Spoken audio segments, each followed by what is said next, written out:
So, as a builder, uh, fundamental question, huge part of your role is estimating and tendering, and that's often outsourced to guys like me and women like, well, not a woman, but and there's some brilliant female quantity surveyors. They have an extra exponentialness around sensory acuteness.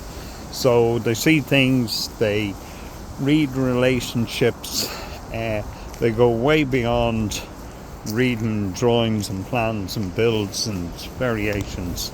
They just see situations and they tend to capture it nearly instinctively. But that doesn't mean to say that that person, that lady is right for you. It doesn't mean to say that a man is. It's not gender. It's about matching. I'm not ideally suited for some builders, and for others I would be. And that's just the reality. My dad had two main quantity surveyors, and one of them was a lovely, sweet man, very decent, very much a caring, loving father, doted to his family, quietly spoken, very mannerly, very decent, extremely nice fella, very kind, very sweet. And the other guy was funny, charismatic, knew our family very well, dogmatic, confrontational, decent, just as good, just as decent a man. But he had a lot more self-belief, and his prices, I know you're going to say this is a hook, I know you are, but his tendering prices were higher than the other guys, and his fees were higher. And my father would always say, he'd say, let's call them A and B. He says, A will always get you the job, but A will never get you in trouble if you get it into trouble.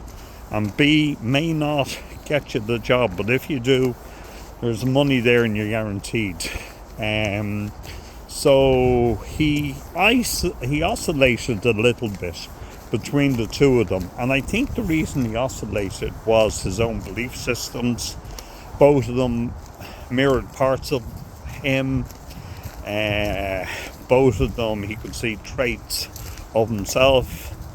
He probably, like all of us, was on the spectrum, and both of them tailored to different needs at different times. He never fully committed to one or the other until the end. And at that stage, A just wasn't pricing things high enough. A had a lack of self-belief, a lack of deserving, a lack of an expansive mindset. So it was only going to ever end up in one disposition. He was making no real money from A. And from B, B'd even take flyers. B mightn't even have time. And he's, oh, fuck it, just go. He was great.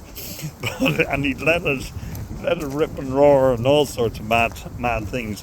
And half the time you wonder, was he just pitching high and not known? But crazy scenarios. You get my father'd say, if he had work, he'd get the price from A and he'd double it. And sometimes he'd still get it. So it's a lottery.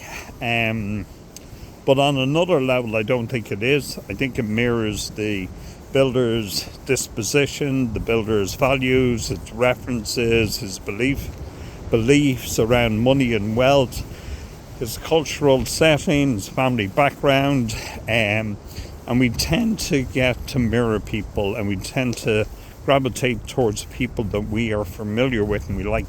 But that may not be ideal. You may want the complete and utter B, who is a ruthless son of a gun and who has your back in all situations. It may be too much and it may not suit your disposition. But it's not really A or B.